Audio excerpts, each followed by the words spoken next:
What's up guys, welcome back. This is Anime Fiction. You'll be watching What If Naruto Got Pika Pika no Mi and Became the Yellow Flash Part 3.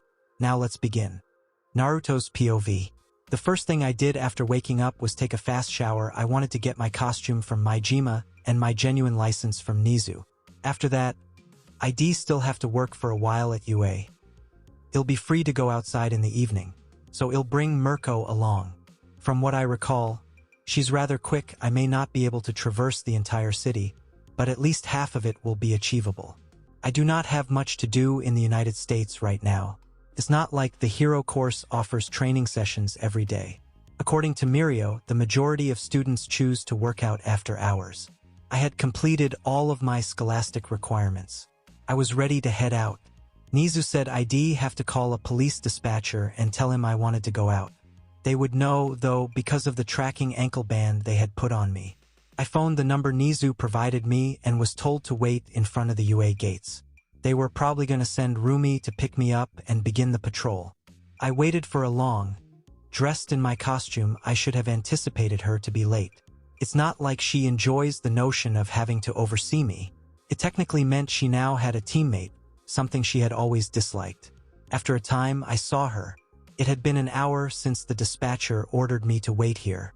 She appeared irritated, which was understandable. It didn't bother to welcome me or anything. She simply began muttering. "I can't believe they made me babysit you." Her rage was focused at me, even though it wasn't my fault. "Well, it's nice to meet you. Or not." I was not going to be kind to her for no reason. "Let's go. Don't get in my way or slow me down." Her statement irritated me. I should be saying that just being late here has slowed me down. I refused to be bossed around by her. I was a trained warrior who had dealt with criminals for at least as long as she had. At this time, she should not have been a hero for more than 2 years. She should be 24 years old today, presuming she attended college, and she most likely became a hero at the age of 21 or 22. This meant that I was officially her senior. She was furious at my comment, so I ignored her and began the patrol. It rapidly evolved into a race, though. She simply didn't want me to race ahead of her.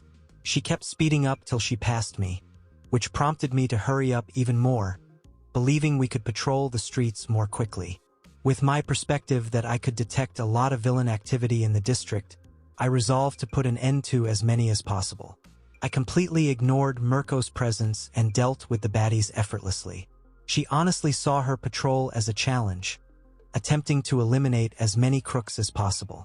I phoned the dispatcher and ordered them to move all of the heroes in the adjacent district somewhere else. I could handle things here just fine, and having additional personnel in other districts would be beneficial. They didn't want to listen at first, but I reminded them that I had cleared far more than this on my own in the past. I hadn't seen so many villains since my initial patrols as a vigilante. It was a bit alarming to me. The villain will begin to run rampant as soon as I take a break, as if I no longer exist. Why is there so many of them? Do they respawn or something? My first patrol as a hero was memorable. I still had to phone the dispatcher for each captured criminal. I can't wait for that idiotic camera to arrive. It's just as bothersome as I recalled. Throughout this time, I did not speak with my temporary companion.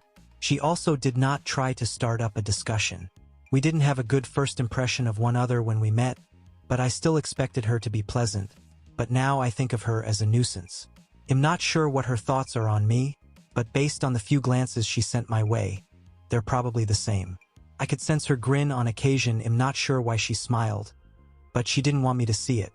Regardless, Mirko was fatigued by the conclusion of our patrol. Keeping up with my pace while killing so many criminals was a difficult feat. I doubt many people could accomplish it. Perhaps All Might could if he was still in his prime. Other than him, I recall Hawks having a lot of movement, but I do not believe he has as much stamina as Mirko. I believe this was a productive night. There will be fewer crooks on the streets next time. The media has already caught up on my homecoming. They were obliged to write a few articles. Right now, I contacted my dispatcher and informed them that I was returning to UA. I didn't bother saying goodbye to Mirko. She only glanced at me, still sleepy. I was already on my way when something ticked.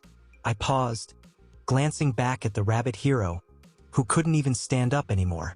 She fainted there because she was so focused on keeping up with me that she forgot about her own health. I couldn't simply leave her here, so I decided to take her to the hospital. Recovery lady wouldn't be able to assist, and Mirko probably didn't have much endurance.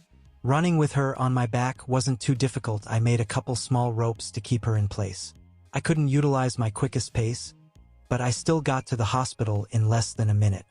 As I entered the hospital, I phoned the front desk for assistance, and they provided a stretcher. I needed to contact my dispatcher again. He definitely saw I took a different route to UA. I didn't need him to worry about my running away. I did not return to UA that night because I was anxious about the condition of my temporary partner. I didn't like her, but knowing that her current situation was my responsibility made me feel horrible. I spoke with the hospital personnel, and they agreed to allow me spend more time there. I spent the night on a hospital chair beside her bed. Rumi Usajiyama's POV. I remember thinking this was going to be dull since I'd only heard about this person in the past. He was supposed to be this big-shot vigilante, but he's just a 15-year-old brat. So what if he's somewhat taller than other kids his age? I assumed the cops were kidding when they told me to be cautious. Now I understand why they were so worried. He is really quick, and keeping up with him is difficult. But I do not want to exhibit any vulnerability. He truly irritated me when he said I was holding him back.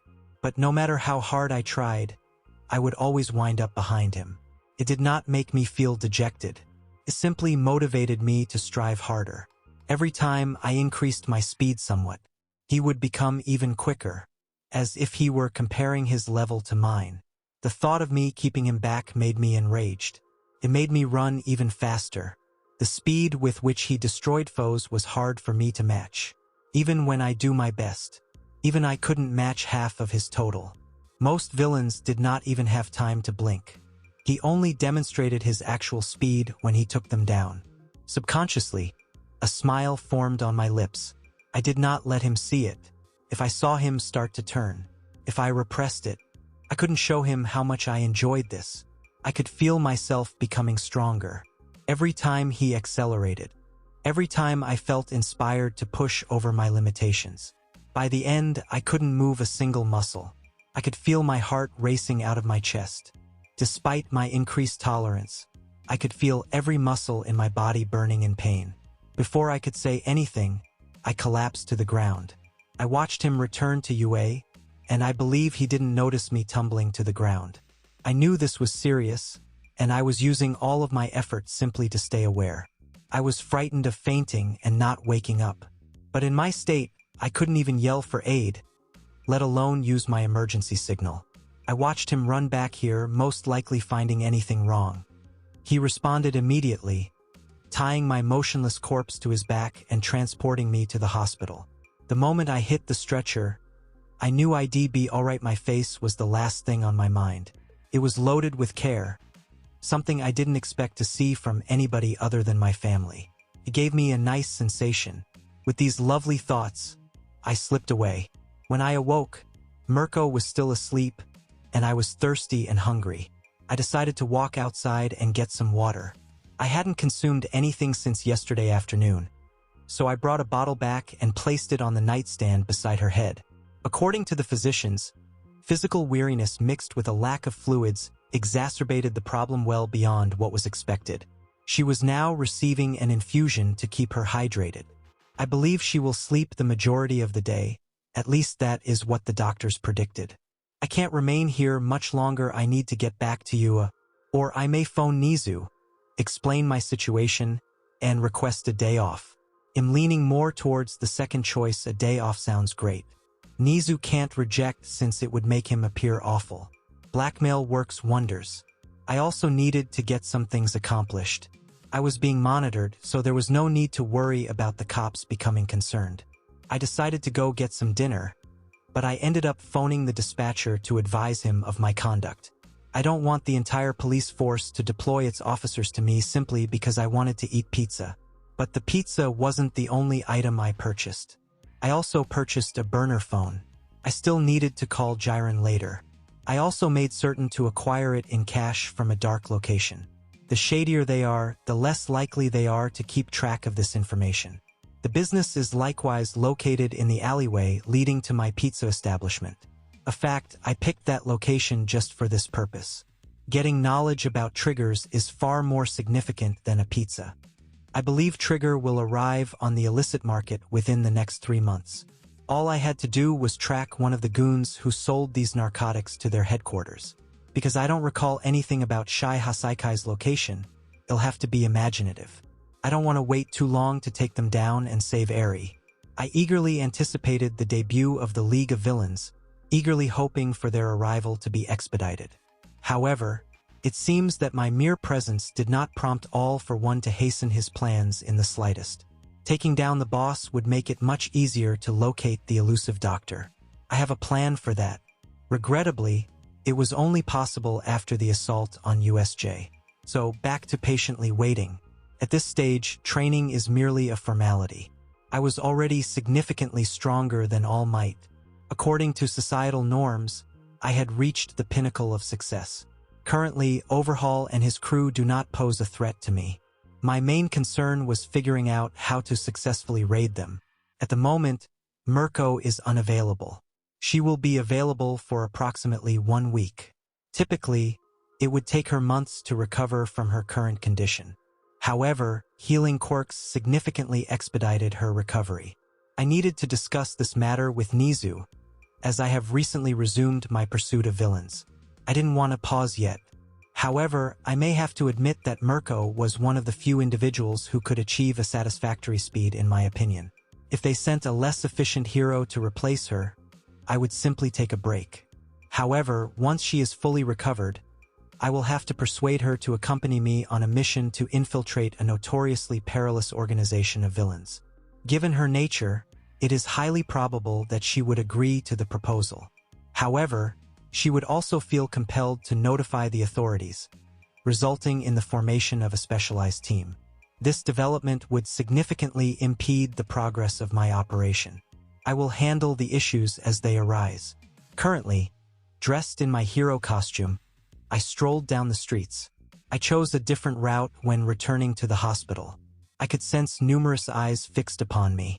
I was already aware of my level of recognition. However, this situation made me feel slightly uncomfortable, perhaps explaining why well-known individuals opt to wear masks.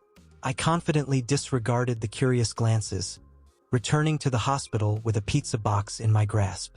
Avoiding the phrase pizza time when speaking at the front desk, I returned to Mirko's room. This was going to be a calm and peaceful day. Even when wearing my weights, Rumi Usajiyama's perspective. Upon awakening, I found myself gazing at an unfamiliar ceiling. Gradually, the memories resurfaced in my mind. I had lost consciousness in the hospital. I have never felt so completely drained. At the moment, I am unable to sense any muscle activity. Observing my surroundings, I noticed a bottle of water resting on the nightstand to my right. I was unable to move my body, leaving me with no choice but to observe it for the time being. It's quite challenging to even look around, as my neck mobility is limited. I spent some time there. Currently, I believe I am capable of speaking. Right as I was on the verge of letting out a scream, the sound of a door opening reached my ears. I was unable to turn my head sufficiently to identify the person entering the room. Immediately, I recognize his voice. "Oh, you're awake already? You've been absent for a day already." It had a relaxed tone as always, but it helped me feel a bit more at ease. I found it uncomfortable to be in such a vulnerable position. Before I replied, he came into my line of sight. He was holding a pizza box. His appearance was quite calming, but what caught my attention was that he was still wearing his hero outfit. It strongly suggests that he had stayed overnight at this location. The familiar warmth from last night returned. "What brings you here?" I couldn't help but smile as I said this. "I took a day off to care for you, which was necessary given that you're in a hospital." Additionally, he offered a warm smile as he spoke. Frankly, I didn't catch much of the second part as my attention was fixated on the fact that he dedicated a day to personally follow up on me. In addition, he failed to mention that he stayed overnight at this location. I find myself blushing at this. Does this imply that he didn't want me to be concerned about him? He simply overlooked it. Witnessing my appearance caused him to become anxious. "Hey, do you have a fever?" His worry only exacerbated the situation. "Hold on, I'll provide you with some water." With care, he lifted my head and handed me the water bottle from the nightstand. The doctor mentioned that dryness in the mouth may occur at some point. Since you are unable to move, I will assist you for the time being. I would typically be upset with someone for engaging in this type of behavior, but I couldn't help but feel a sense of security at this moment. I felt quite vulnerable due to my condition, but his presence instilled a great deal of confidence in me. After hydrating, I stated, "Thank you." The experience was brief and peaceful. However, I'm confident that he heard it. He smiled warmly and calmly said, "You're welcome." He also offered me a slice of pizza. Eventually, he instructed me to return to sleep. The doctors will assess my condition at a later time.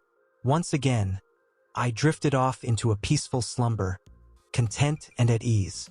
After exiting Mirko's room, I couldn't help but find her behavior a bit peculiar. Despite my assistance, she seems quite taken aback, exhibiting a stark contrast from her demeanor yesterday. I suppose she will return to her usual state once she has fully recovered. Currently, I am returning to UA. Now that she's awake, I don't have to stay for much longer. I would occasionally visit her, but now I wanted to train with the big three. I had made a promise to do so at some point. I made my way to my dormitory first. After 2 days of activity, I was in need of a shower.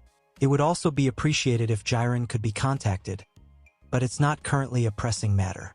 The drug should not be in circulation at this time. After my shower, I went to Gym Gamma, which is a popular spot for students to train in their free time, whether they're alone or in groups, according to Mirko. Upon entering, I observed a substantial number of students in the vicinity. If I had no prior knowledge, it would seem as though I had just entered their classroom. However, classes have been over for a while now. It appears that Mirko was being serious when he mentioned that a majority of students train at this location. There were at least 50 individuals in the room. It was evident that students from both the second and third year were present. Among them, I observed 3 individuals engaging in a training session. Of course, the big three is the main focus. Are there any other groups that catch my attention? I'm not sure if they have been given an official title yet, but they are still considered the leaders of the student body.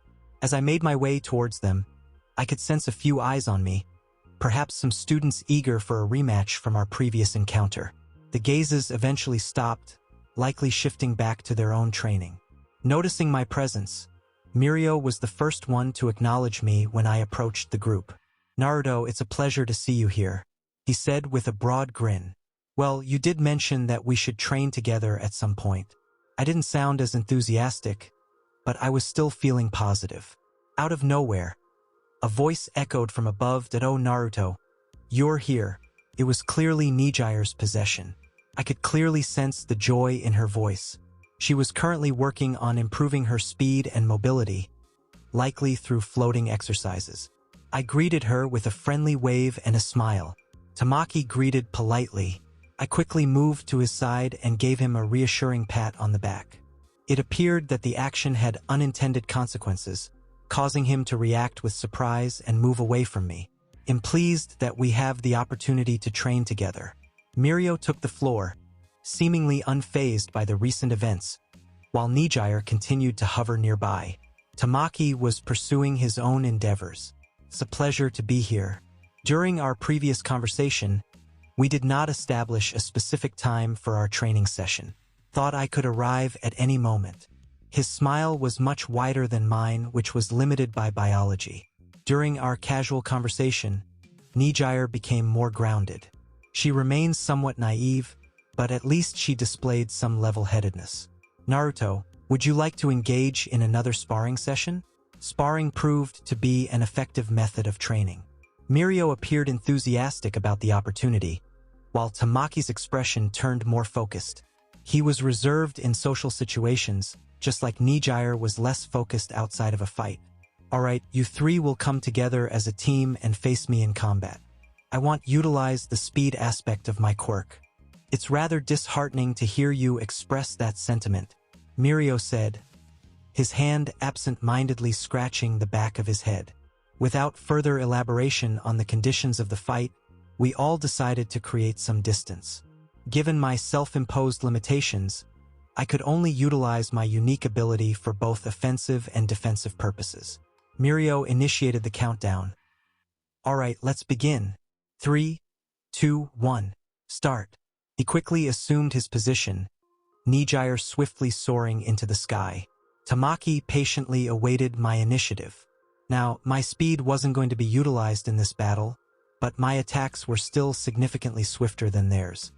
Once Mirko gave us the signal, I swiftly projected a beam of light into the ground using my leg. It moved beneath them, traversing the ground with precision. As soon as Mirko blinked, I skillfully summoned spikes from the ground with precision. I had made my point in a direct manner, ensuring that it didn't cause any harm. Mirko skillfully reacted in time, effortlessly allowing the attack to pass through him. Tamaki agilely leaped back, skillfully evading a few spikes. I made significant progress under his guidance, but their speed overwhelmed him. He attempted to defend himself by using a defensive maneuver, but unfortunately, his defense was shattered, and he was rendered unconscious. Gyen's response was somewhat delayed as she directed several waves in my direction. Relocating from my current position and losing connection with the illumination I had transmitted into the soil, causing it to scatter. With precision and skill, I swiftly crafted a bow out of light, forming an arrow on the palm of my hand and swiftly taking aim at her dodgeable waves. Mirko emerged from the ground with surprising speed, devoid of any clothing, and attempted to strike me in the face. I swiftly dodged and transformed the bow into a staff, engaging in a close-quarters battle. It seemed that he was seeking this kind of confrontation, effortlessly phasing through most of my attacks. I focused on blocking and evading his strikes. Gyen was creating obstacles, preventing me from finding a way out. I could effortlessly endure the attacks, given my Logia abilities, but it would honestly feel unethical. As I gracefully swing my staff, I noticed an error in Mirko's move, so I swiftly adjusted my strategy. With precision, I skillfully extended the reach of my staff and delivered a firm strike to his head. Witnessing his defeat was gratifying, likely due to the intensity of the battle. Gyen was the last one remaining. Given her behavior, it seemed like she was intentionally maintaining a certain distance from me while we were flying. Normally, she would come closer to make it harder for me to avoid her waves, but this time, it seemed like she was trying to wear me down. Not a terrible strategy. The constant dodging, along with my weights, would soon become taxing. They were, as Shigaraki described Class 1A, the golden eggs of their generation. I swiftly rebuilt my bow. While evading aiming would be difficult if I kept dodging her waves, so I created a sphere of light around myself. I could already block blows from All Might, so Gyen's waves wouldn't be that difficult in comparison. When one of her strikes passed me, I made a little opening in the sphere and shot my arrow at her. The moment the arrow left my hands, it transformed into a beam of light. The bow was largely ornamental. I wasn't even sure how to operate one correctly. She was ducking, but I wasn't attempting to strike her directly. The arrow flew approximately a meter above her. The second it reached her, it detonated with enough force to knock her out of the air. It worked beautifully. The blast sent her tumbling to the ground. I swiftly flashed at her and grasped her. The combat had already ended, so there was no reason to let her fall to the ground. I placed all three of them on the ground. Neither was seriously hurt. I gave them around 10 to 15 minutes to wake up. Tamaki was the first to wake up, and he was also the first to be removed. He appeared embarrassed. Don't feel guilty. My attacks were a little difficult, but you responded in time. If you had anything tougher to block it, you would have gotten out. I was never excellent at soothing others, but he appeared to appreciate the endeavor, regardless of how awful it was. I murmur a brief thank you. He had a rare smile on his face. Gyen and Mirko awoke at the same moment. They were both rattled up, which was most likely due to being smacked in the head. Maybe we should still take them to recovery, lady. Tamaki offered a sensible proposal. Yeah, that sounds about right. I was scared of what was going to happen. Tamaki carried Mirko while I carried Gyen. After putting them on the mattresses, I looked back to see a furious recovery woman. I had wanted to escape this thrashing, but here we are. My head solidified when it got the cane from the ancient hero. It was my fault. I'm sorry. I tried to speak as the pounding continued. No matter how powerful I became, I was still vulnerable to her fury. Tamaki watched in horror as she defeated me. Mirio and Nijire simply thought it humorous. I ultimately made it out, saying my goodbyes to them and departing, although with a few bruises on my head. I immediately made it to my room and fell asleep, which was much needed. I'd have time to think about it later. Time seems to fly by. It's been a week since my first patrol, and thinking back, I spent the most of that time training sparring with the Big Three and seeing Rumi. I figured I may as well, as the authorities didn't try to stop me. My outings have evolved from asking for permission to go out to just declaring that I am going out. I still wear the monitoring bracelet, however. My media profile is the primary reason they have given me so much clout. When I returned to the streets, the cops made sure every news station and journalist were aware of it. They then proceeded to display this information on every screen conceivable. This, along with the expanding presence of All Might in Mizudafu, resulted in the city becoming nearly crime-free once again. Nothing is perfect and opponents will always exist, but the majority of the city was secure. This level of authority was already excessive. If they did not provide me any rights following my work, the public would be angry. Most people are aware of my time at UA because this was a high-profile case. They're also aware that I work here. I've noticed a few reporters at the gate, most likely wanting to capture a shot of me leaving UA. The news about me was already fairly hot. Imagine the swarm that will arrive once they realize that All Might is working here. Regardless, monitoring the streets here would be neither enjoyable nor useful. There were few crooks remaining to apprehend in this area. As a result, I began to prepare patrols in other cities. Most people would not go out late at night. It was a world full of criminals, and most people knew better. There should only be thugs on the streets. I had one spot in mind, the Kamino district, but I guess I'll wait on that one for now. All for One had Kurogiri and that awful warp, and I didn't want him to escape. I also wanted to examine how my presence influenced the plot. After a brief conversation with the police, they agreed. They would advise Rumi of the change and arrange her transportation, most likely by train. Now I'm back at my favorite location, the canteen. After eating, I want to go out on patrol, albeit it will be considerably slower this time. I don't want to repeat what happened last time. I haven't seen my sparring partners around here since that one time, so I assume they're still training. Our schedules do not typically coincide. We have only met for training 3 times in the last week. After swiftly eating my lunch and thanking Lunch Rush, I exited towards the entrance. I was still a little early, perhaps half an hour, but I was willing to wait for a while. I wasn't expecting to see Rumi, who was already waiting at the gates. I didn't expect her to arrive late again. However, my hopes of seeing her early were far smaller. It reminds me of her strange behavior during the initial days of her hospital stay. I was not going to inquire much about it. I'm not sure what's going on inside her brain. I appeared behind her, patted her shoulder, and welcomed her. Hey, hello, Rumi. Have you been here long? I had stopped calling her Mirko in discussions since it felt strange to do so, because she did not address me by my hero's name either. She was shocked by my quick entrance, but she healed nearly immediately. Hi, Naruto. I just came here and decided I'd be a little early today, especially since I was so late last time. At the very least, she appeared more assured than in the hospital. Were you informed about the location change? I hope I don't have to tell her about this. Okay, let's start moving towards the train station. We're still early, so there's no need to rush. She stated this while waving rail tickets in front of me. We leisurely made our way to the train station. The train we intended to catch was in 2 hours, so we had plenty of time. We did not even bother running. It was more of a jog on the roofs. When we arrived at the station, we just sat for a bit. We still had to wait about an hour and a half. So, how are you feeling lately? I couldn't ignore her this time because she appeared to be fairly pleasant. Oh, I am fine. It wasn't really a huge issue. I had mostly healed 3 days after waking up. They basically kept me there to take tests. Most of that was previously known to me, as I had spent the whole week seeing her. We had some small chat for a time, but most of the time she was spent in silence until she got this thought. Hey, we should start training together. I wasn't sure what I was expecting. She had a big smile on her face. She wasn't actually asking, it was more of a suggestion than a question. I could not help but smile when I saw her like that. Sure, I still have quite a lot of free time on my hands. I wasn't going to be training with the big three all the time anyhow. Rumi was also stronger, she would provide a greater exercise than them. When she saw me accept her request, she was probably delighted to battle someone tough. At least I believe so, she's a complicated person.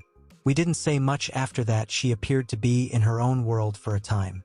I also had my own ideas about what to do when I was bored. I still had a lot of things I could accomplish. But one thing has been on my mind lately, recreating One Piece in this world. It is the only narrative I am confident in writing.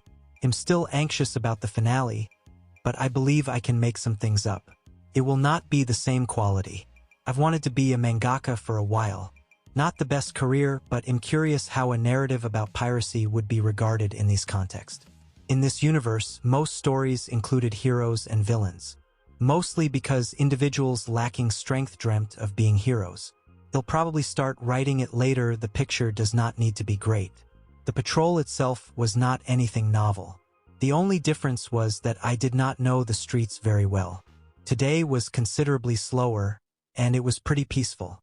There weren't too many villains in this city. There were even fewer as news of our patrol spread. During this period, Rumi and I spoke briefly. She's probably looking forward to our training. Her attitude about teams remained same, she liked to do her own thing. But at least she no longer saw me as a nuisance. The night concluded with no occurrences, which was somewhat uninteresting in my perspective. I'm saying my goodbyes to Rumi and returning home. Going to sleep is still the highlight of my day. They'll release a bonus chapter tomorrow. I meant to post one today, but I had other things to accomplish. Time skip 3 months. Tomorrow is a big day for me. I heard the canteen is offering a new variety of lasagna. Lunch Rush recently returned from a brief trip to Italy, where he learnt a few new dishes. I missed him terribly during this period. My days felt so dismal without his excellent cuisine. Several unusual events have occurred in recent weeks. I started training with Rumi, and we now spend the most of our free time training. We originally planned to practice once or twice a week, but the big three, my only other buddies at the time, had examinations and were unable to exercise with me. Rumi and I primarily trained in a forest, the one nearest to the city. I don't recall if it had a name. I also spoke with Gyen for the first time in a while. The medicine has yet to emerge, and Gyen is skeptical that such a drug exists in the first place, but he gets compensated. I believe it will arrive rather soon. I now have a substantial amount of money, thanks to the government's generous support for individuals like myself. Could be due to the high number of cases I handle each month.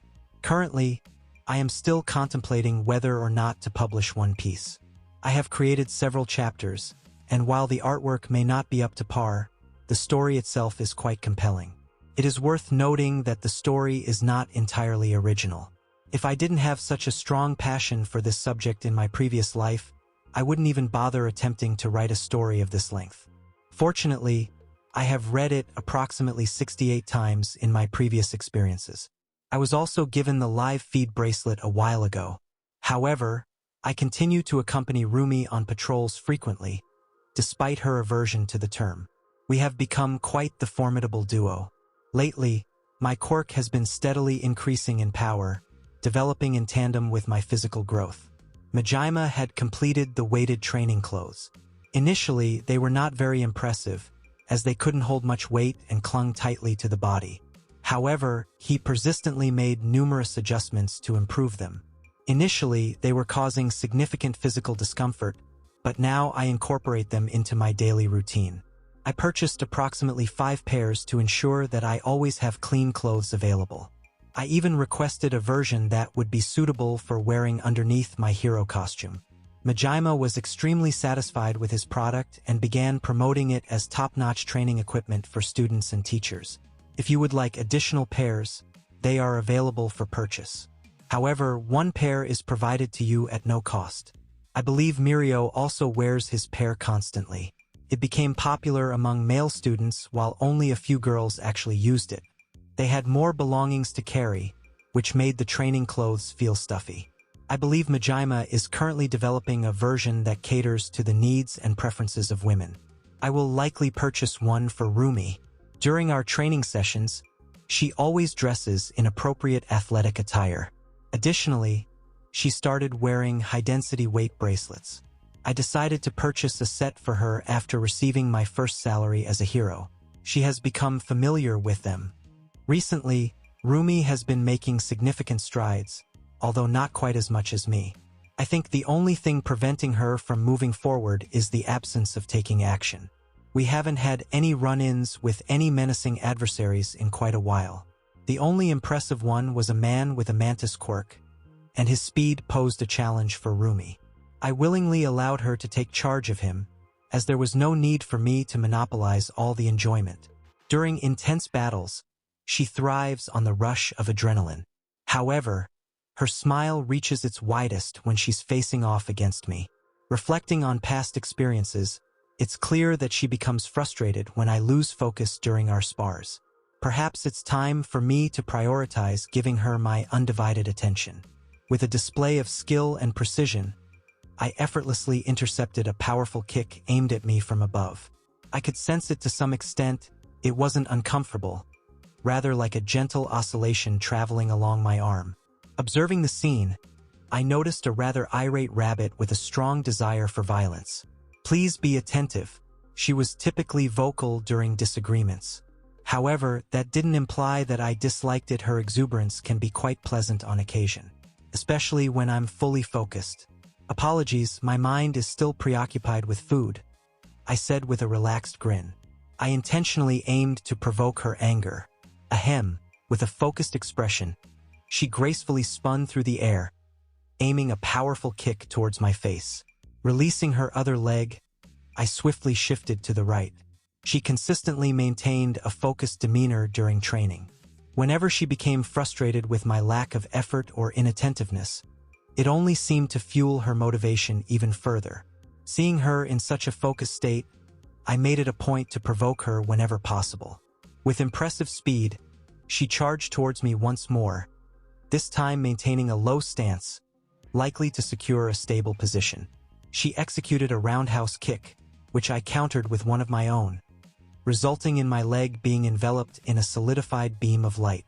I created this during our training sessions, and I've named it the budget armament.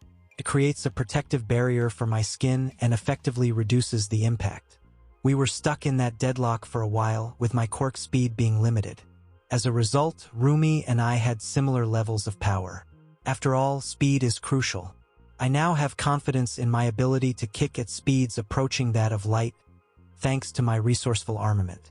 She was the first to yield, retracting her leg and stumbling slightly, before ultimately falling to the ground and resting for a while. "You certainly possess a remarkable amount of enthusiasm." She was worn out. "We have been working diligently for 3 hours now, and I must admit, am feeling a bit fatigued. Perhaps it's due to the intense workout with the weights. We should consider taking a break and begin our journey back." I simply offered her assistance and helped her to her feet, without any need for excessive comfort. She wasn't particularly fragile, after all. It's already getting late, as I was mentioning that she was descending to the ground. Once more, I finally caught her this time. She wore a smile on her face, not filled with excitement this time, but rather mischievousness. "I suppose I'm feeling quite fatigued today. Can you please give me a lift?" Once more, she wasn't inquiring. It has now become a customary practice. If she's feeling too tired, I'll need to assist her in returning to her apartment, where she confidently walks into her house without any issues. At times, it seems as though she is merely putting on a facade of exhaustion. Seriously? Oh well. As I carried her on my back, she wrapped her arms around my neck and settled comfortably. Judging by her firm grip, it seems like she still has plenty of strength, although I might just be imagining it. The imaginary veins on my forehead were just as non-existent. Despite my initial complaints, I must admit that I found her to be quite pleasant.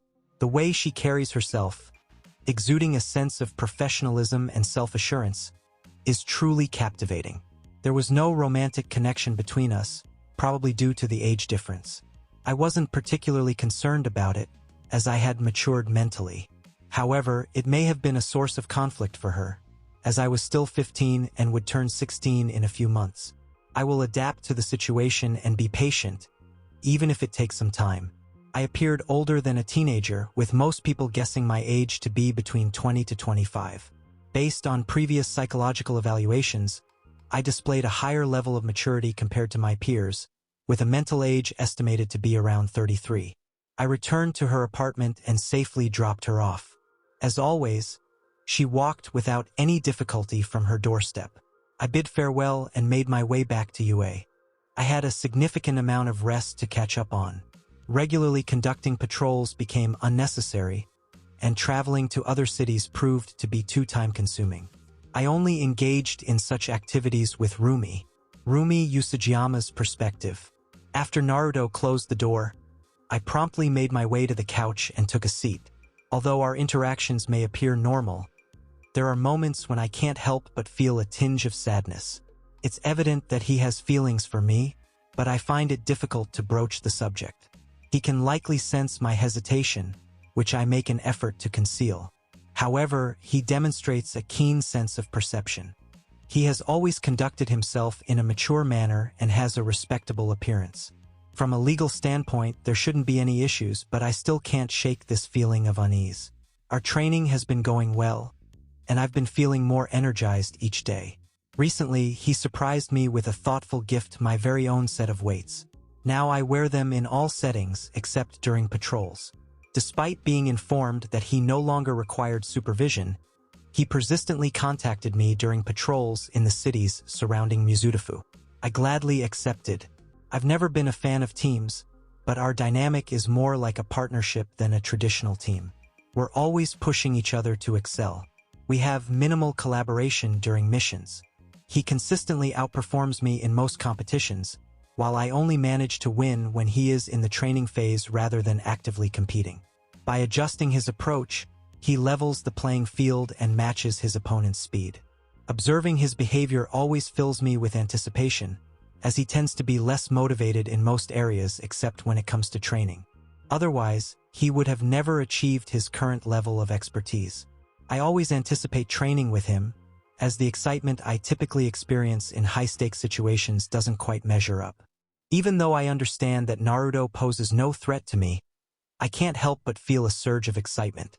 Each step I take carries the potential for defeat, as his speed can change in an instant, leaving me unable to keep up. Having him carry me was just a form of discipline I devised. It may seem self-centered on my part, but I believe he doesn't have any objections to it. If he had, he would have mentioned it. I can't help but feel that I may be unintentionally giving him mixed signals because of my uncertainty, which is out of character for me.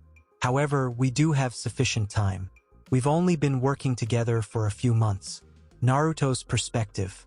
Upon awakening, I made the decision to contact Gyen as there are several matters that require his attention at present. I believe he has already begun collaborating with the League. I began collaborating with him due to my familiarity with his character. Unlike many individuals in his field, he upholds high standards and can be considered a true professional. Although he was a shrewd businessman, he was not a despicable person. Now, Gyen and I have a professional relationship, more like acquaintances, but we also collaborate on certain business ventures. As someone who pursued justice outside the confines of the law, my financial resources were limited. So I managed to eliminate a few troublesome villain groups for him.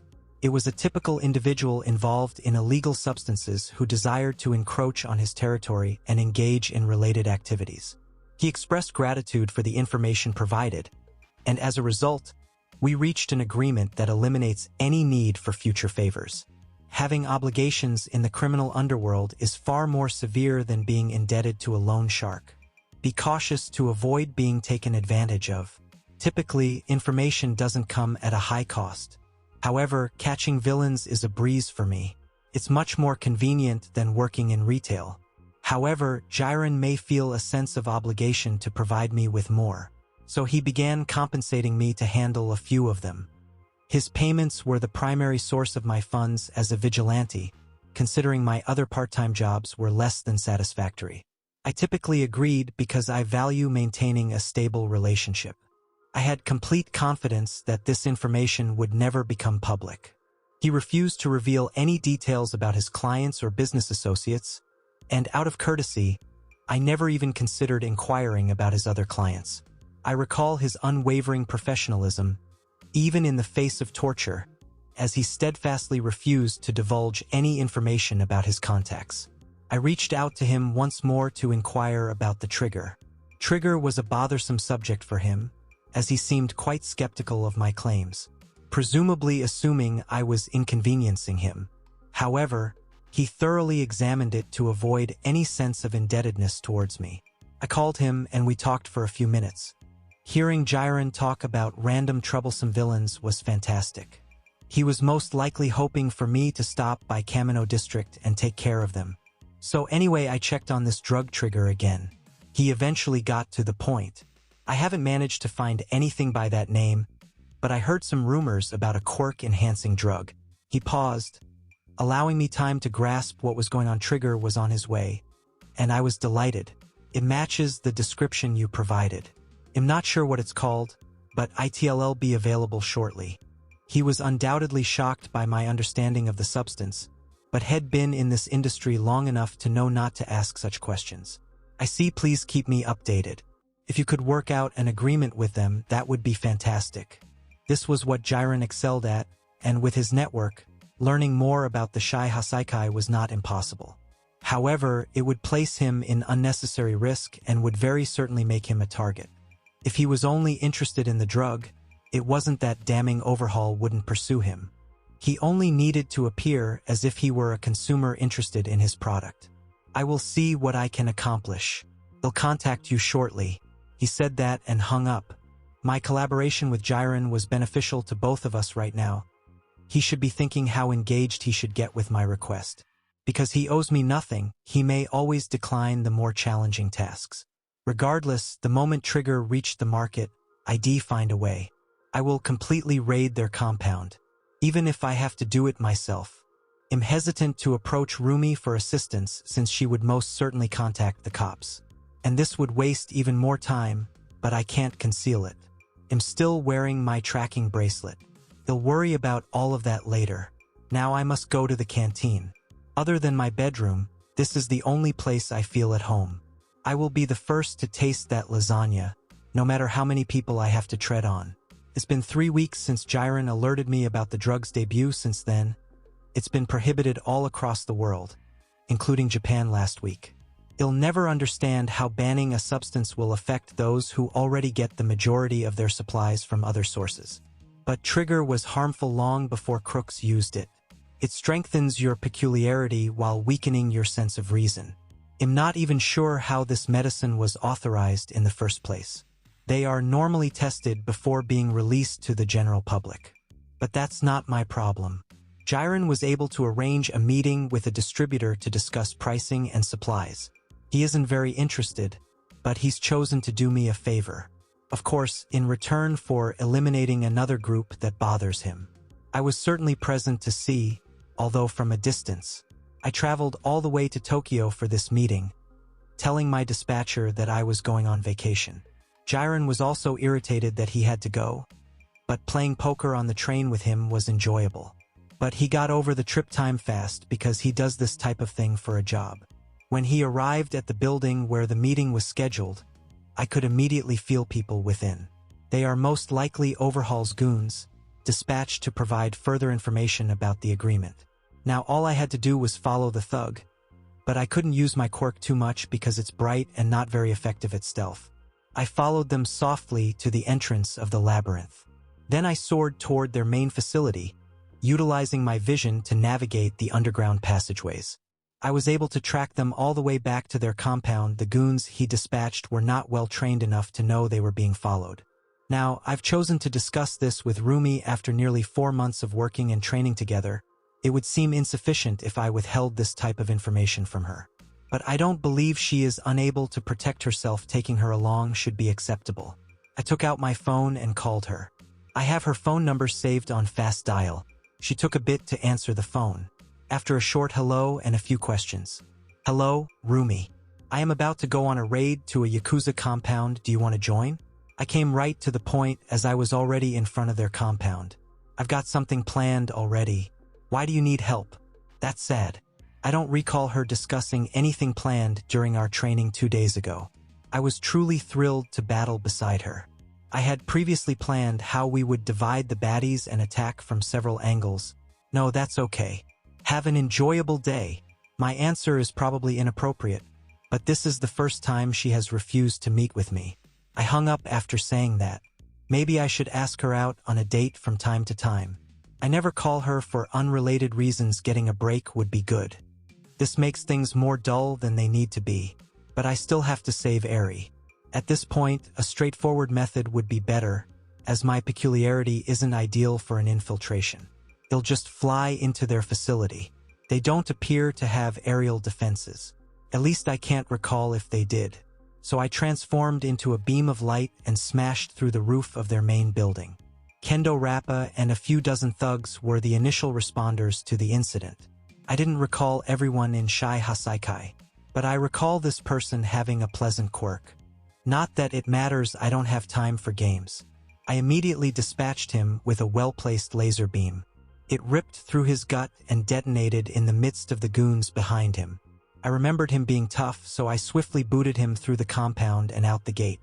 I don't think he'll be relocating anytime soon, if ever, but he's a villain, so I'm not concerned. Only around 6 of the few dozen goons survived, with the majority being hit face-on by the explosion. After all, we were in a confined corridor. I spent no time knocking them down. I rapidly navigated utilizing my senses. I had to block off their escape routes. This location has several tunnels beneath, making a labyrinth. I hurried quickly and located their conference room. Here were the last 8 bullets, along with Mimic. I could sense chronostasis and overhaul in the basement. I instantly used Yasukani no Magatama, which pierced through the surprised villains and defeated them all. Some people lost limbs while others became paralyzed. I don't really care what happens to them right now. I hurried beneath, digging quickly with a light tendril. When I reached Overhaul and his right-hand man, I burst through the wall and entered his chamber via the tendril. I slowed down this time. The attack was almost finished. It had lasted 2 minutes and 14 seconds. Shai Hasaikai was over with these 2 in front of me. They could not escape. They knew me right away. My name was not something crooks took lightly. Overhaul was little panicked, but he was able to calm down. Chronostasis was equally astonished, but he recovered considerably faster and said, "How did you get in here?" As if that wasn't evident. Well, after being greeted so politely in your little base, I decided to visit the leader and have some tea with him. I used the word kindly. I was going to play around with them, give them hope. I think I heard Overhaul mumble something about worthless subordinates. I think we can come to an understanding. Yellow flash. Oh, it appears Chisaki was working quite hard. I almost pity him. I completely disregarded his diatribe about how this quirk is afflicted, and quirks are an illness or whatever. I was growing tired just watching him go on about how wonderful the world used to be. So are you going to join us? He extended a hand, indicating that he thought his outburst was quite compelling. I thought about it a little. Was he an idiot? I recall him being one of the more intelligent characters in the story. I left him with his hand outstretched. I assumed a pondering posture and tried to appear serious as possible. Then, with a spark in my eyes and a welcoming grin on my lips, I chopped his hand and kicked him against a wall. We were underground and the entire structure shook. Chronostasis instantly pulled out a firearm and attempted to shoot me.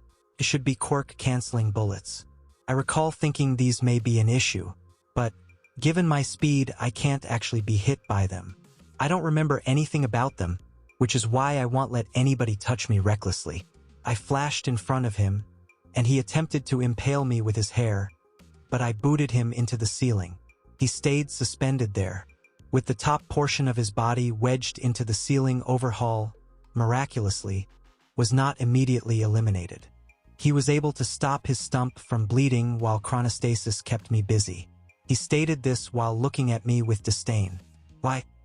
He attempted to place his hand on the wall beside him, but a spike formed of solid light stabbed and drove his palm away. The spike continued to produce new spikes, which impaled his arm and body in 6 separate locations. "You really are hopeless," I stated it with the same lethargic expression on my face. I knocked him out and started walking toward the jail. I just have Eri to save right now. When I opened the door to her cell, I saw her merely sitting on her bed. She was dressed in that terrible robe, her arms and legs bandaged. Seeing her like that made my heart race. She shook as I opened the door. She should be around 5 years old. This means she has only been here for a year at most, since she was only abandoned after discovering her quirk. I approach her carefully. She doesn't appear to want to glance up in my way. "Hey, are you feeling well?" I adopted the friendliest tone I could muster. Without recognizing my voice, she immediately looked up, her eyes widening in what seemed to be surprise and fear. I strongly dislike witnessing that. "May I inquire about your identity?" She spoke with a wavering voice. By now, she likely recognizes all of her captors, while my face remains unfamiliar to her. With a confident smile, I introduced myself as Naruto, a professional hero. "I am here for you." Her calm was only temporary when she saw my smile. She once again displayed a fearful expression upon hearing the final portion. "Please refrain from taking any action that may result in negative consequences for yourself." Observing her presence ignites a strong desire within me to revisit the past and sever Overhaul's remaining arm. However, he's already down, which wouldn't be very heroic. Rest assured, everything is being handled professionally. I flashed a reassuring smile that seemed to ease her nerves a bit. "May I inquire about your name, young lady?" I stooped down and gently stroked her head, initially causing her to flinch, but she soon settled down within a matter of seconds. "My name is Eri." She hesitated momentarily, and I gently stroked her head before withdrawing my hand. She appeared momentarily downcast, but swiftly regained her composure. "You are an extremely courteous individual." I offered my hand to her. With caution, she appeared unsure. However, she continued to place her small hand in mine.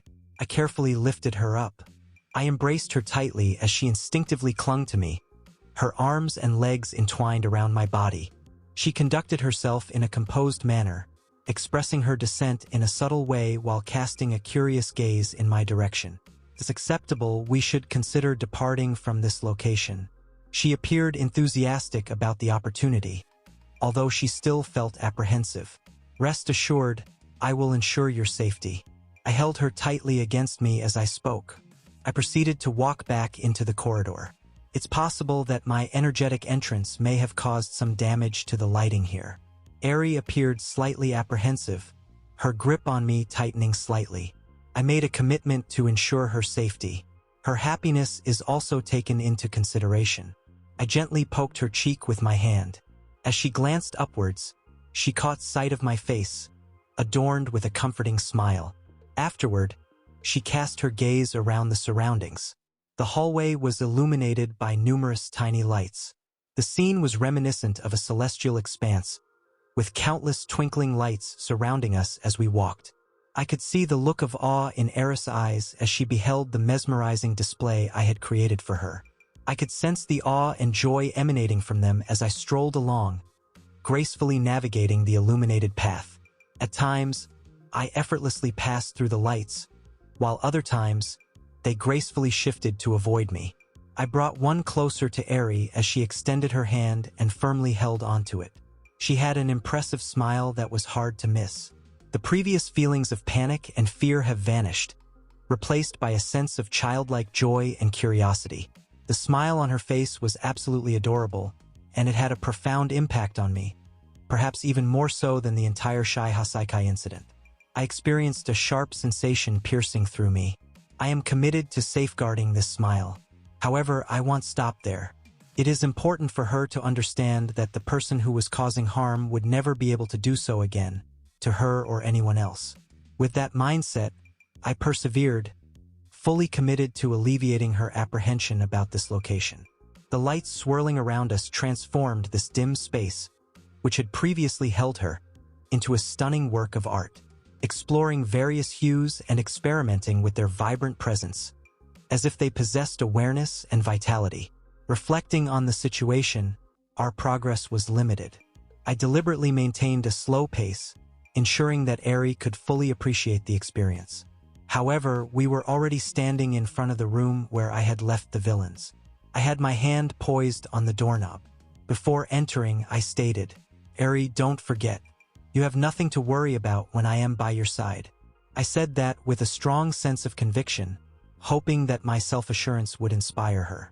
She simply nodded, displaying a hint of anxiety, while my diligent efforts became evident. She maintained a pleasant expression.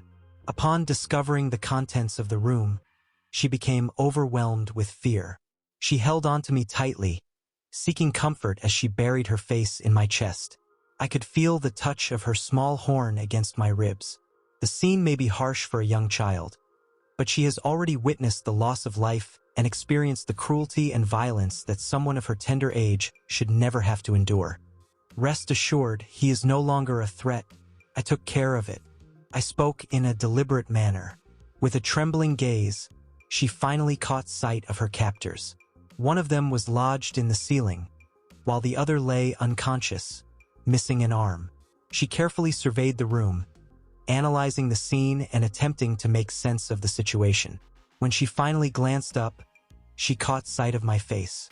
I wore a warm smile, radiating kindness and concern. Unexpectedly, tears welled up in her eyes. She held onto me tightly, expressing her gratitude with a muffled thank you. I embraced her tightly, knowing that my next step was to contact the authorities to apprehend Overhaul's gang. However, it was highly probable that they were already aware of the chaotic explosions unfolding in this vicinity. It is surprising that no one has been sent here yet. We should depart from this location. As I made my way through the tunnels, I relied on my keen perception to guide me towards an exit. Upon entering the courtyard of the compound, it was evident that the location was well secured. I noticed a news helicopter flying overhead. They had acted efficiently, but it could be attributed to my deliberate pace with Eri. I suppose a little bit of publicity isn't too detrimental. I believe that addressing a group of drug dealers and manufacturers is not a significant concern. Even if they are new to the industry of production and distribution, I have some concerns about the potential interpretations of this. I unexpectedly found myself dealing with a notorious group of criminals instead of enjoying my vacation. That excuse may not go unnoticed. Regardless, they won't question me or anything.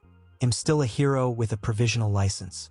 Although I am still serving a sentence for vigilantism, I remain committed to maintaining a professional demeanor. I have held on to Eri all this time. I need to come up with a strategy to ensure she stays close to me. I am unable to adopt her due to my age and personal circumstances. Additionally, I do not have a permanent residence. I need to come up with a solution for her, considering her limited control over her quirk. It seems that living at UA would be the best option for her. Given my current salary, I have the means to employ a team of teachers to provide her with a homeschooling experience. Given Niza's capabilities, he would handle that matter personally. He is undoubtedly one of the most intelligent individuals on this planet. I believe he likely recognizes the limited choices the government has in restraining me. Currently, their primary concern is that I avoid being perceived as a negative character. Fortunately, I have always expressed a strong aversion to villains in the past. Putting Gyen aside, I must admit that I strongly dislike the majority of villains. I will address that matter at a later time. My interactions with Gyen would decrease after this. As I strolled leisurely, I noticed Eri's apprehensive expression, and an increasing number of unsavory characters began to emerge in our vicinity. There were approximately 80 of them. It appears that they are unaware of their boss' absence. Several individuals brandished their firearms, while others formed a circle and charged towards me. I confidently raise my hand and release a small orb of light into the sky, carefully avoiding the helicopter. At a specific altitude, it expanded to an enormous size, causing a powerful shockwave that successfully cleared the surrounding clouds. It definitely surprised the criminals, causing a few of them to accidentally drop their firearms. Glancing upwards, they noticed another illumination in the sky. It appeared as though the sun drew nearer to the earth, devoid of any warmth, yet its sheer magnitude instilled terror in them. Eri also gazed up at the sky with a sense of wonder and amazement. Heavenly discharge. I spoke in a measured and relaxed manner, my voice echoing across the field. It is important for heroes to assign names to their finishing moves. I improvised on the spot naturally. Only Eri and the villains were able to hear me, anyway. Well, I believe so, although it may not be of much significance. Then they witnessed my expert display of power as I snapped my fingers, and a cascade of luminous beams descended upon me and Eri. A highly intricate maneuver indeed, but it certainly impressed the viewers watching from home. It appeared as though the sun was emitting harmful rays upon us. The intense brightness caused those nearby to collapse in agony. The attacks were executed with such speed that these individuals had no chance to respond or evade. When a few of the beams made contact with the surface, a powerful explosion ensued, swiftly eliminating all of the wrongdoers simultaneously. This attack was successful because of my professional focus on the villains. Without it, it would have been too dangerous for hero work. I showcased the dispersion of light in the sky, providing the viewers with a captivating spectacle. After that, I calmly strolled over the defeated adversaries. As I approached the police cars, I could hear an authoritative voice projecting through the megaphone. "Yellow Flash, could you please provide an update on the current situation?" They clearly recognize my identity. Very few individuals possess such a remarkable level of expertise. I approached them to engage in a casual conversation. They also appeared to be accepting of the situation despite displaying some signs of unease. They were taken aback by my attack, but that doesn't imply that they were no longer in a tense situation. This location was home to a group of individuals who were involved in the distribution and development of various substances. I will provide a report later on their recent progress. They simply observed me for a moment until the individual who appeared to be leading the group posed a question that was quite evident. Was the child you're carrying confined in this place? Her testimony was likely required for some of the events that occurred here. Certainly, I will transport her to a medical facility and then accompany her to the police station at a later time to file the necessary report. He appeared satisfied with that. It is advisable to expedite the transportation of the injured villains to the hospital. Additionally, there is a significant underground labyrinth where their leader is believed to be located. He nodded and efficiently began mobilizing his team to apprehend the incapacitated criminals. I provided them with additional instructions and details regarding the injuries sustained by certain individuals involved. While conversing with the police officer, I noticed numerous sounds of camera flashes in my vicinity. Camera crews have already arrived. I believe I have completed sufficient work for the time being. It's time to leave. I held Eri tightly and asked, "Have you ever experienced air travel?" It was a question that didn't require an answer, obviously. She continued to shake her head in an adorable manner. "Stay focused and keep your composure. There is no reason to be afraid." I swiftly leaped and hurried to the station, crafting a protective shield of radiant energy for Eri. She let out a brief scream initially but quickly regained her composure. "Where are we headed?" She held onto me firmly. Flying can be quite intimidating for those who are new to it. Observing her, I calmly stated, "Hey Eri, let's head back home." She closed her eyes and drifted into a peaceful slumber. Rumi Usajiyama's perspective. I didn't have any plans for today.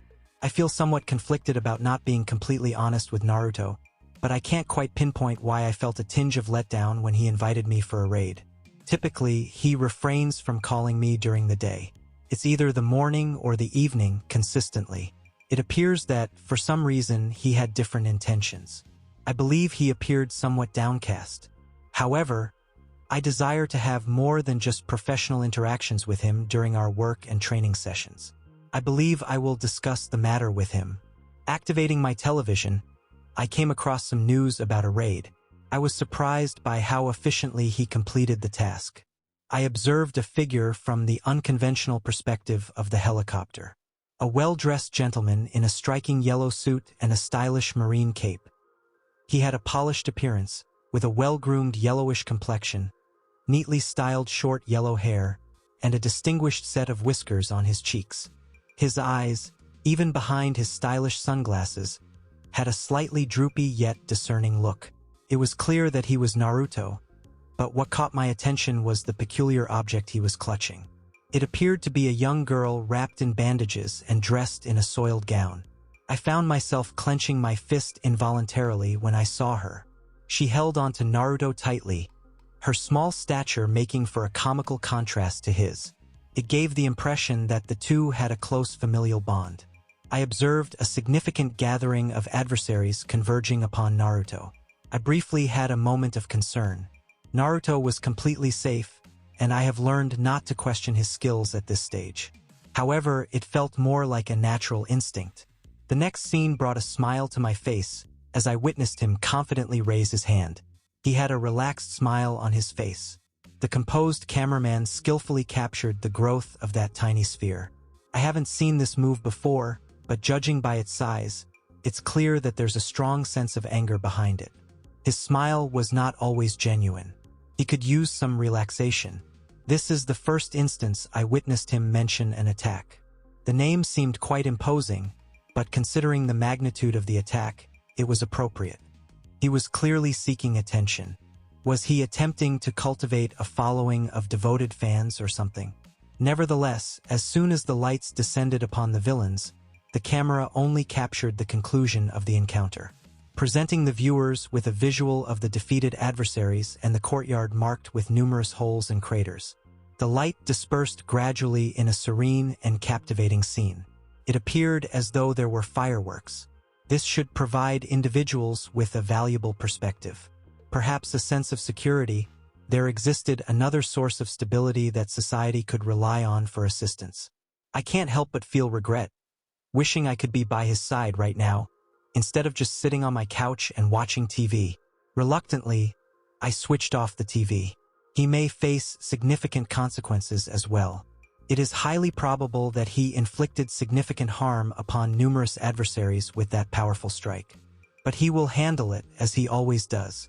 From All Might's perspective, after a demanding day of mentoring my apprentice and dedicating myself to self-improvement as an instructor, I typically take some time to unwind and recharge. Today, I granted young Midoriya a well-deserved break, as it is important for him to take occasional rests. I also found some spare time after thoroughly studying the material provided by Nizu. Currently, I have the television playing in the background as I research new material for my students. The progress is consistent, and in order to further enhance the training, additional research is required. Out of nowhere, I heard a sound coming from my TV. Breaking news: there have been reports of explosions coming from a compound near Tokyo. A person was forcefully propelled through the gate, prompting the police to swiftly encircle the area. Upon hearing all that, my attention was immediately drawn to the television. We will now turn our attention to our reporter, who will provide us with a unique perspective from our helicopter. I observed the large compound and the presence of law enforcement personnel encircling it, which raises concerns about the severity of the situation. I regret to inform you that I will not be able to arrive at your location within the designated time frame. Then I spotted someone I knew. It was young Naruto, always finding himself in some sort of mischief, isn't he? He had become a sensitive topic for me, as I struggled to fully comprehend him. However, over time, I was able to move past my feelings of guilt. However, it was evident that he wasn't putting forth his full effort when he was captured. At that time, I was feeling fatigued and using up my time, and he appeared to be aware of the exhaustion I was experiencing. He paused briefly, giving Aizawa the opportunity to utilize his ability on him. I am still perplexed by it to this day. Why would he do something like that? It seems he had aspirations of becoming a hero. I began to think that he was simply challenging himself. Observing him in the midst of adversaries didn't bother me in the slightest. Perhaps the amount was excessive, but I have confidence that he will handle it. It is concerning that he is holding a child, which increases the level of danger. Observing young Naruto's daily routine, it becomes evident that his focus lies not on strength but rather on his rigorous training regimen. However, he rarely applies much force in anything other than that. He prefers to use his free time after training for rest and nourishment. He was never going to become a role model, and I really hope he doesn't. His demeanor greatly reduced my anxiety. He consistently maintained a calm and collected attitude, seemingly unaffected by any past hardships or emotional wounds. His demeanor could be quite refreshing. His next action was excessive, in my opinion. The size of that light orb alone was significantly larger than the USJ. If he had utilized that in our altercation, he would have emerged victorious in an instant, overpowering both the law enforcement and every valiant individual who happened to be in attendance. That level of power was beyond my reach, even at the height of my abilities. The speed and reach of the attack were truly awe-inspiring, even from my perspective. It was comforting, though, to know that we have such expertise on our side. I can sense that my time is drawing to a close, but at least I can take my time with the training of my apprentice. The upcoming generation appears to hold more potential than its predecessor. The individuals are in capable hands. Narration point of view, while Toshinori was left feeling satisfied and reassured. From the Bakugo household, you could hear a lot of passionate language and raised voices. Shortly after, Izuku clenched his fist, watching a replay of the incident on his phone. Both he and Bakugo were dedicatedly training to keep up with Naruto. However, the gap was increasingly growing and becoming more apparent. It heightened their determination even further. Izuku contacts All Might to schedule a training session on his day off, while Bakugo swiftly gathers his belongings and heads to a specialized gym to work on his quirks. Although it was a bit expensive, it was the ideal location for aspiring heroes to hone their skills before applying to a prestigious hero academy. Similar situations were occurring in other locations, as Mirko couldn't help but feel a surge of excitement. He eagerly made his way to the field, training with a newfound energy. Tamaki was less enthusiastic, but he remained serious, not wanting his friends to surpass him. Nijire was equally, if not more, enthusiastic. She was filled with excitement as she witnessed her friends training, and without hesitation, she decided to join them. They all began neglecting their necessary test preparation. Overwhelmed by their enthusiasm, they will regret it later, though. The incident had already gained widespread attention, making the Yellow Flash one of the most popular names searched for in the following weeks. It had become one of the most popular videos on HEROTube. Naruto's perspective. After flying for a while, I arrived at the walls of UA. Eri had already opened her eyes at this point, observing them with awe. "Is this your residence?" she inquired with enthusiasm and a pleasant tone. Observing her initial encounter with UA was quite endearing. "Yes, I reside in this location. However, it is also the place where I carry out my professional duties." She appeared content, possibly not fully comprehending the situation. "He'll be taking you to an excellent doctor. She has the expertise to provide excellent healing." I couldn't help but have a genuine smile on my face at this point. Her smile was equally as broad, if not broader. "I hope Recovery Girl won't be bothered by the additional workload. Given her track record, it's possible that she will disregard my presence and claim Eri as her own." Nevertheless, I arrived at the infirmary and carefully placed Eri on a bed, just as I had anticipated. Recovery Girl completely disregarded my presence. I was completely invisible to her, as she couldn't stop gushing over the sheer adorableness of Eri. It seemed impossible to her that anyone could ever harm something so cute. Recovery Girl's unassuming demeanor made her the ideal individual to care for Eri. Observing them, I merely stated, "Eri, I'll be stepping out for a little while. Rest assured, I'll be close by." I wore a confident expression as I glanced at Eri. I still needed to have a conversation with Nizu and most likely receive a thorough scolding from him regarding the entire operation to neutralize a group of villains. I also had to prepare a report for the police station. Given the level of professionalism I displayed, I highly doubt I would receive anything more than a fine as a consequence. The takedown itself would compensate me more than any potential fine. Agreeing with a nod, Eri said, "Sure, I'll wait here." Meanwhile, Recovery Girl gave me a disapproving look and said, "Excuse me? Are you still present? Please leave," they said dismissively while waving me away. She was frustrated by the increase in her workload after I joined UA. She enjoyed directing her frustrations towards me. However, I was not going to disregard her comment. elderly individuals, I was interrupted before completing that task. Eri couldn't help but chuckle at the scene. Leaving the room, I couldn't help but smile. I pondered the path that had brought me to this point in my journey. Stay tuned for more. With that, this video comes to a close. I want to thank you for taking the time to see this video.